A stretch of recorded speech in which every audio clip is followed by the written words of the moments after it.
Perkenalkan, nama saya Mutiara Nabila dari jurusan Kadistik Kimia. Baiklah, pada praktikum kali ini saya akan menjelaskan tentang larutan dan juga bagaimana tentang praktikum tentang larutan tersebut, apakah dia polar atau dia non-polar.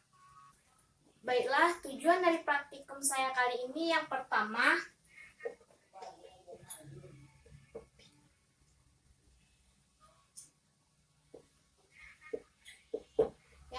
yaitu mengetahui kepolaran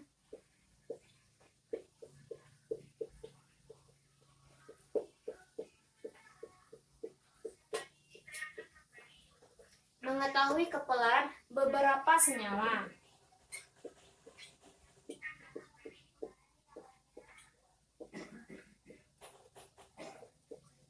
Tujuan yang kedua yaitu mempelajari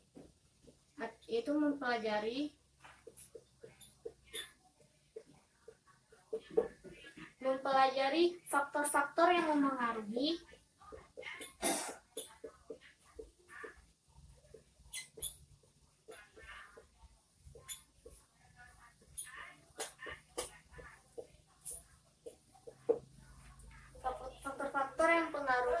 kecepatan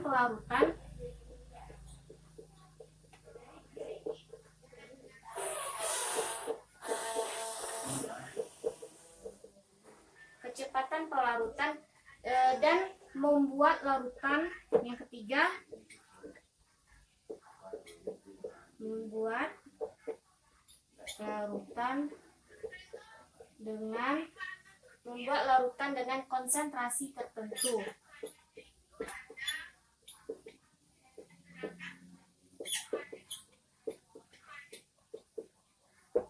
Jadi untuk tujuan praktikum saya kali ini yaitu tentang mengetahui kepolaran beberapa senyawa. Lalu tujuan yang kedua yaitu mempelajari faktor-faktor yang mempengaruhi kecepatan pelarutan. Lalu tujuan yang ketiga yaitu membuat larutan dengan konsentrasi tertentu. Dimana yang pertama itu kan ada sense teori. Jadi kan ada itu istilah namanya itu light dissolved light. Itu ada istilah yaitu light dissolved light. Jadi light dissolved light ini artinya yaitu asas umum dari kelarutan, yaitu asas umum dari kelarutan di mana senyawa ion dan polar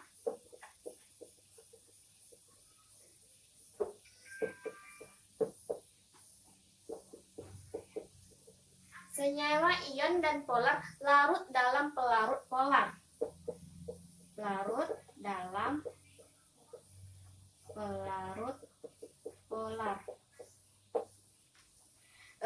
Dari senyawa nonpolar dan senyawa nonpolar.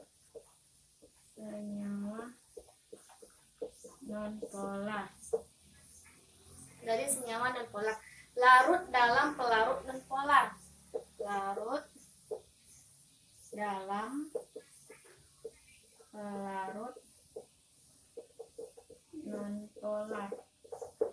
Jadi istilah light dissolved light ini tuh artinya itu yaitu asas umum dari kelarutan di mana senyawa ion dan polar larut dalam pelarut polar dan senyawa nonpolar larut pula dalam pelarut nonpolar.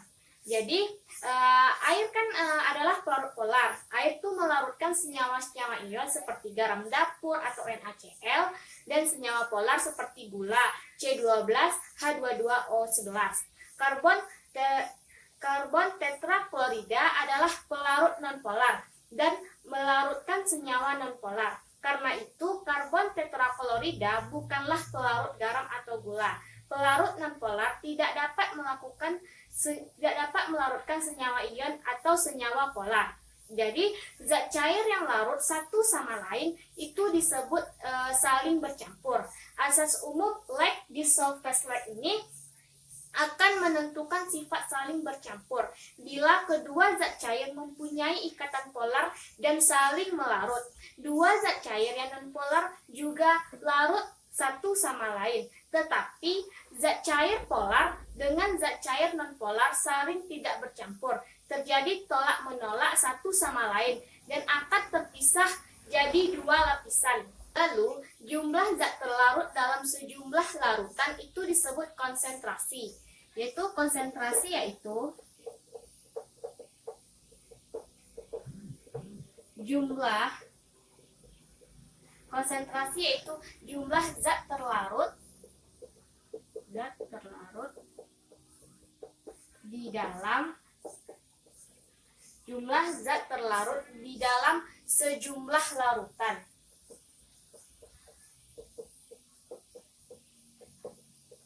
Jadi jumlah zat terlarut di dalam sejumlah larutan itu disebut dengan konsentrasi. Konsentrasi dapat dinyatakan secara kualitatif, yaitu dapat dinyatakan secara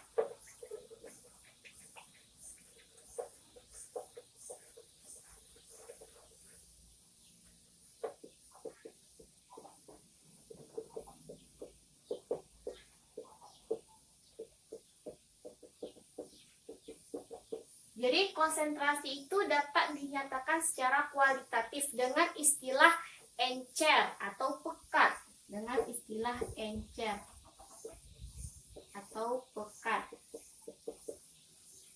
Nih, jadi konsentrasi zat terlarut di dalam larutan dalam dinyatakan beberapa satuan, yaitu ada normalitas, yaitu beberapa satuan. Ada normalitas yaitu dengan N, dan molaritas yaitu dengan M. Lalu persen berat atau W per W. Lalu ada persen volume, V per V. Lalu ada fraksi mol atau X. Lalu ada parts per million atau ppm.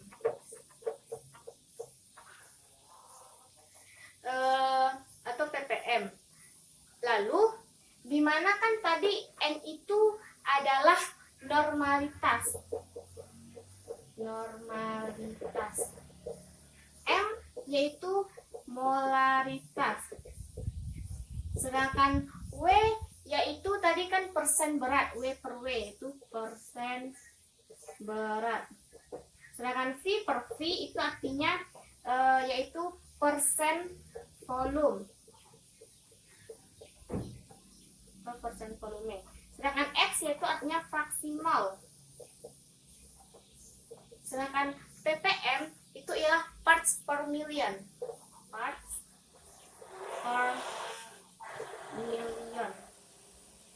Jadi atau ppm. Dalam percobaan ini satuan konsentrasi Rentgen yang akan dibuat adalah pada molaritas, normalitas dan persen berat. Kemolaran adalah salah satu cara menentukan konsentrasi larutan secara kuantitatif, yaitu sedangkan yang kuantitatif ini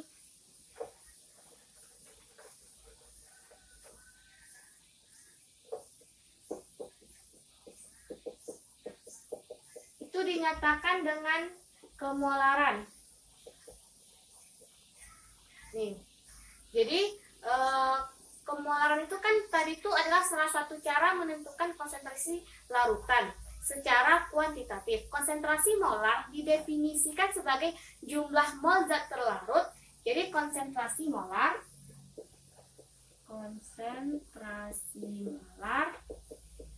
itu dinyatakan dengan jumlah mol zat terlarut.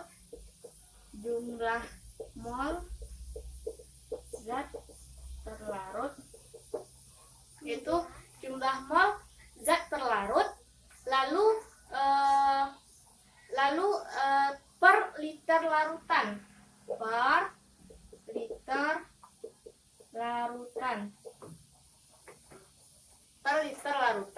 Jadi konsentrasi molar juga disebut sebagai kemolaran, yaitu dengan satuan M besar, huruf kapital M. Dapat dinyatakan sebagai larutan pekat dapat diencer menambahkan zat pelarut sehingga volume larutan menjadi besar dan kemolaran menjadi lebih kecil.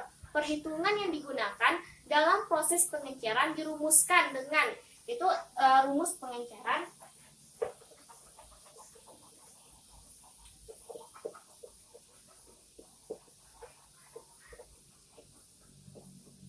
Rumusnya itu yaitu V1 dikali M1 sama dengan V2 dikali M2. Jadi inilah rumus dari pengenceran, yaitu V1 dikali M1 dan V2 dikali dengan M2. Jadi keterangan untuk V1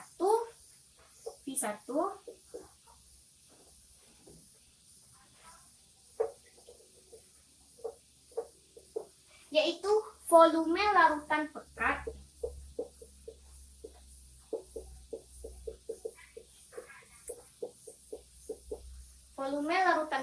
yang dipipet atau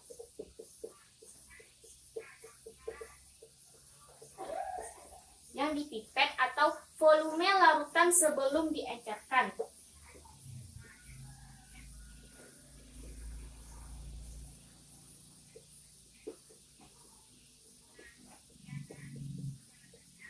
Sedangkan dengan M1 yaitu kemolaran larutan sebelum diencerkan.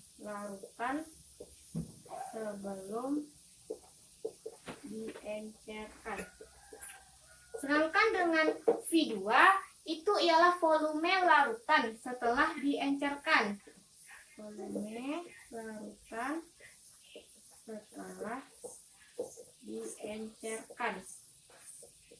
Dan M2 itu yaitu kemolaran larutan setelah diencerkan.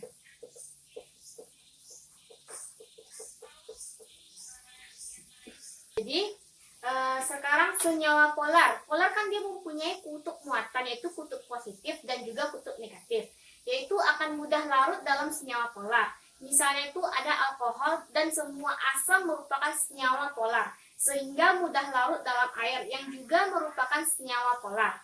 Selain senyawa polar, senyawa ion seperti NaCl atau garam dapur juga mudah larut dalam air dan terurai menjadi ion-ion. Senyawa nonpolar akan mudah larut dalam senyawa nonpolar. Misalnya lemak mudah larut dalam minyak. Senyawa polar umumnya tidak larut dalam senyawa nonpolar. Misalnya alkohol, dia tidak akan larut dalam minyak tanah. Selanjutnya yaitu ciri-ciri senyawa polar.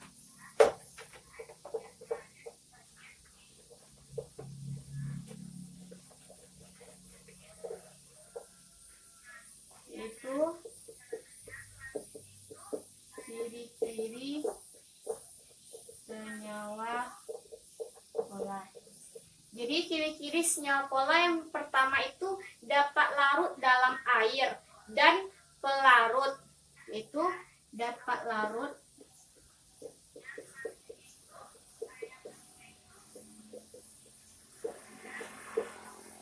dan ciri-ciri yang kedua yaitu memiliki kutub positif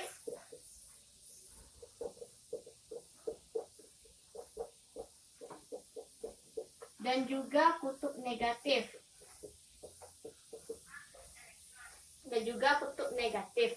Akibat tidak meratanya distribusi elektron, yaitu memiliki pasangan elektron bebas bila bentuk molekul diketahui atau memiliki perbedaan keelektronegatifan. Jadi ciri-ciri senyawa polar ini dia juga bisa menghantarkan listrik.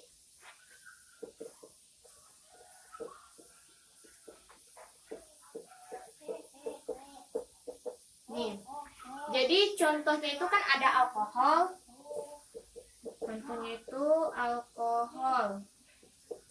Tentunya H2O ya, air, baru ada HCl, ada garam dapur, lalu ada PCl3, lalu ada H2O kan tadi air, baru ada N2O5. Jadi ciri-ciri selanjutnya yaitu ciri-ciri senyawa nonpolar, Yang pertama itu tidak dapat larut dalam senyawa air. Tidak dapat larut dalam air. Yang kedua yaitu dia tidak memiliki kutub positif dan juga kutub negatif. Tidak memiliki kutub positif dan kutub negatif. Lalu dia juga tidak dapat menghantarkan listrik. Tidak dapat menghantarkan listrik. Nih, jadi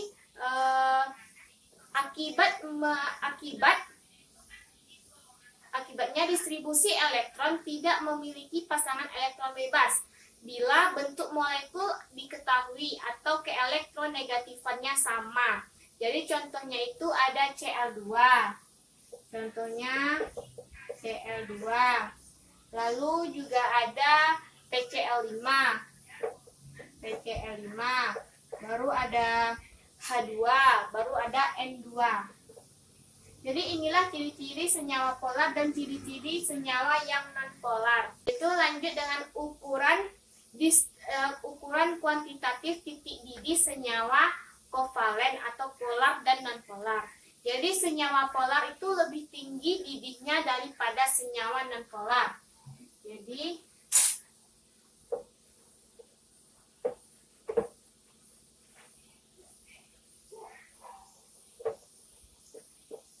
senyawa polar lebih tinggi titik didihnya daripada senyawa nonpolar. Nih, jadi itu urutan titik didih ikatan hidrogen itu urutan titik didih, ukuran titik didih, lalu ikatan hidrogen,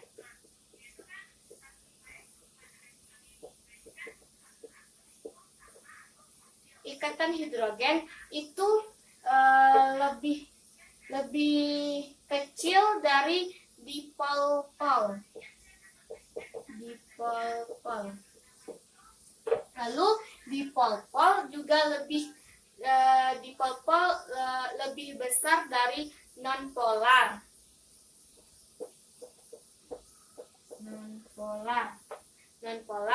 Lalu nonpolar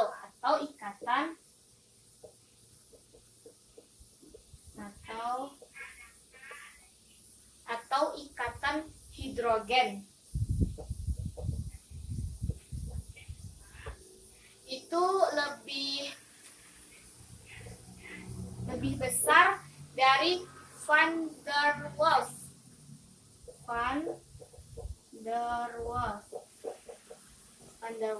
Lalu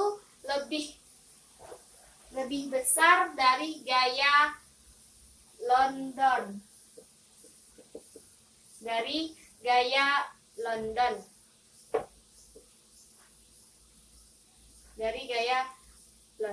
Jadi di mana urutan titik didih ikatan hidrogen ini lebih besar dari dipol-pol, sedangkan dipol-pol lebih besar dari nonpolar.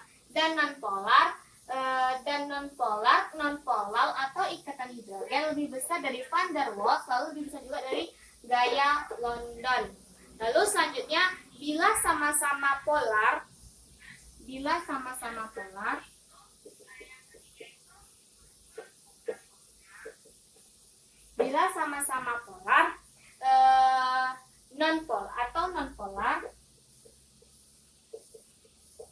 nonpolar yang MR besar titik didihnya lebih besar. Yang MR titik didihnya lebih besar. Nih, lebih besar. Lalu untuk senyawa karbon Mr sama, rantai C memanjang titik didih lebih besar dari bercabang atau bulat. Jadi inilah ukuran kuantitatif titik didih senyawa kovalen, yaitu polar dan juga non-polar. Lalu ada perbedaan senyawa polar dan juga senyawa non-polar. Jadi kan tadi itu sudah saya sebutkan ciri-cirinya itu. Jadi di mana senyawa polar itu dia kan dapat larut dalam air dan memiliki pasangan elektron bebas, yaitu bentuk tidak simetris. Lalu berakhir ganjil kecuali BX3 dan PX5. Jadi contohnya itu kan tadi ada PCl3, H2O, HCl, lalu ada HBr.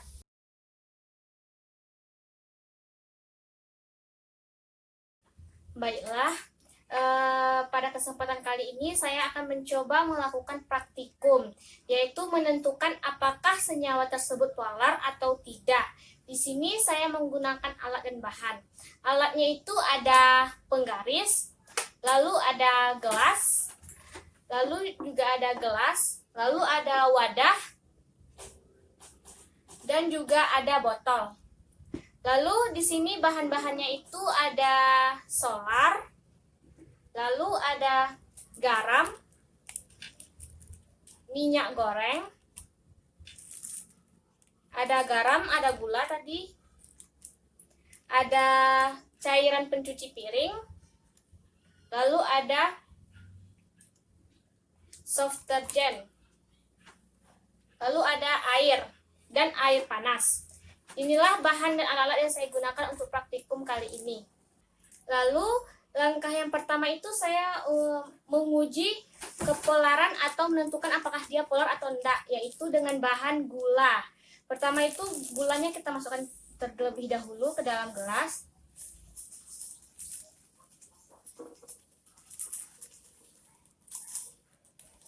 Lalu kita masukkan air panas tadi.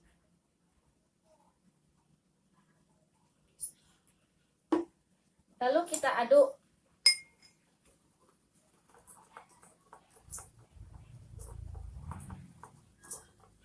Lalu yang sudah larutan gula tadi kita masukkan juga ke dalam botol yang tadi.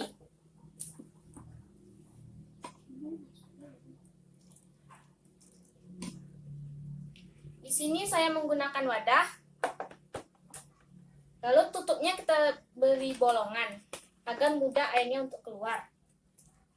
Lalu di sini saya menggunakan penggaris. Penggarisnya itu kita usapkan dulu oleh rambut, boleh juga, dan kepada celana juga boleh, hingga dia membentuk kayak magnet.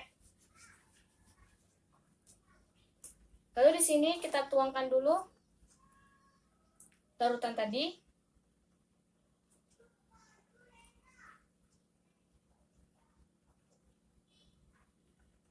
Nih, jika dia tertarik oleh penggaris, maka dia disebut juga sebagai senyawa polar. Selanjutnya yaitu yang kedua, yaitu dengan garam. Kita masukkan dulu garam. Lalu kita masukkan air panas. Lalu kita aduk.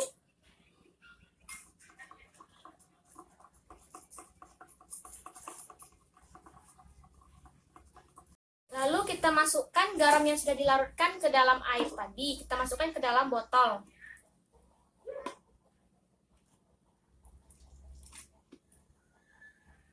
Sekarang kita tutup. Lalu agar penggarisnya ini panas, maka kita gosok-gosokkan kepada rambut atau kepada celana juga boleh. Lalu sudah kita usapkan, lalu kita tuangkan larutannya.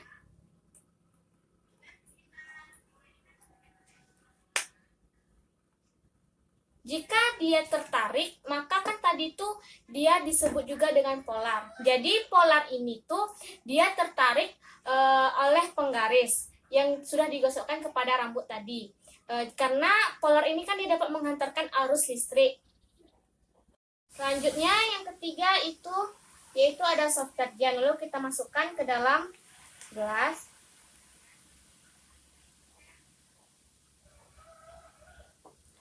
kita masukkan air yang biasa aja. Lalu kita aduk dengan perlahan.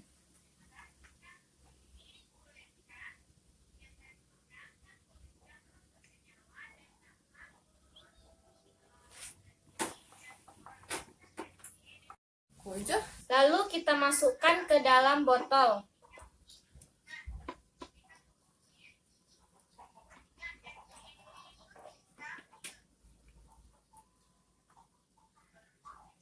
Selanjutnya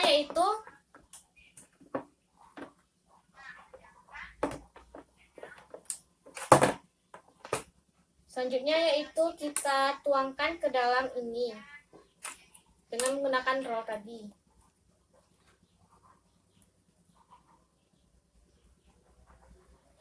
Jika dia tidak ketarik, maka dia disebut dengan senyawa nonpolar. Karena kan senyawa nonpolar itu dia tidak bisa larut dalam air dan juga tidak bisa menghantarkan arus listrik.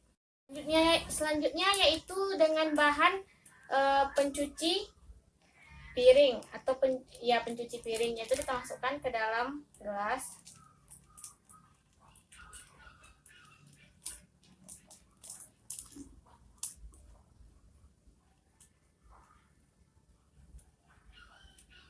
Lalu kita masukkan air.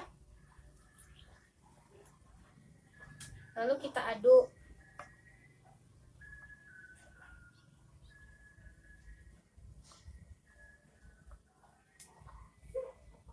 Setelah tercampur rata dengan air, lalu kita masukkan ke dalam botol yang tadi.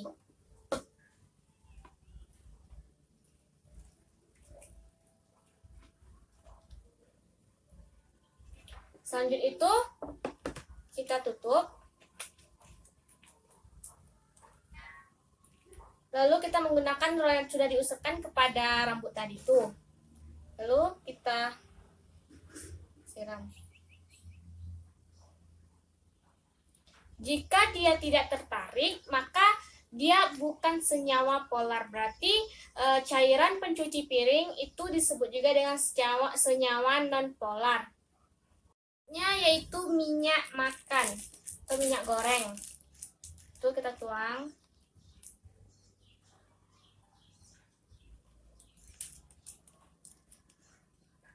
Kita masukkan air. Lalu kita aduk.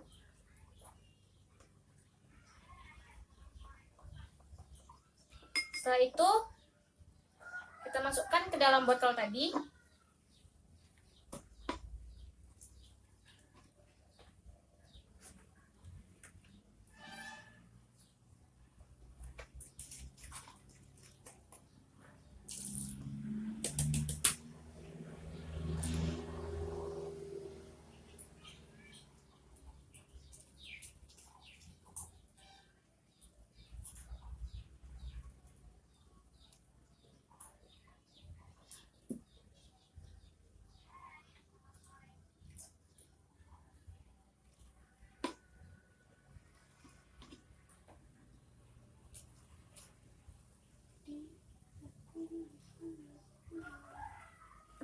Lalu kita tutup. Itu hidup. Itu hidup. Hidup lah. Ya. Lalu kita seperti biasa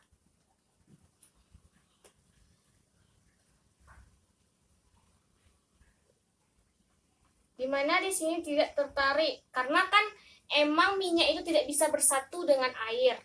Jadi tidak bisa bercampur dengan air. Jadi minyak disebut juga dengan senyawa nonpolar. Bahan selanjutnya itu ada solar. Kita masukkan ke dalam gelas, baru kita isi dengan air.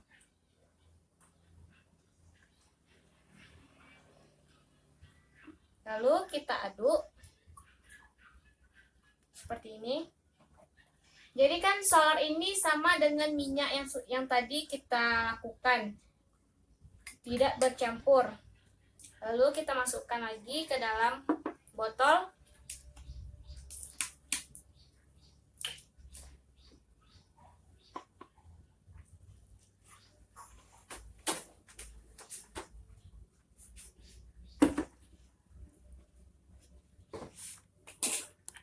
kita tutup.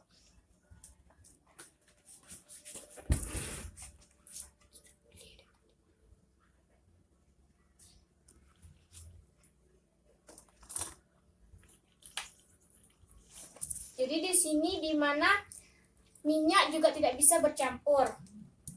Baiklah, jadi kesimpulan dari praktikum saya kali ini yaitu tentang senyawa polar dan juga senyawa non-polar, di mana senyawa polar dapat menghantarkan arus listrik, sedangkan non-polar tidak dapat menghantarkan arus listrik. Dan senyawa polar ia tuh dapat bercampur dengan air, sedangkan senyawa non-polar tidak dapat bercampur atau terlarut dengan air.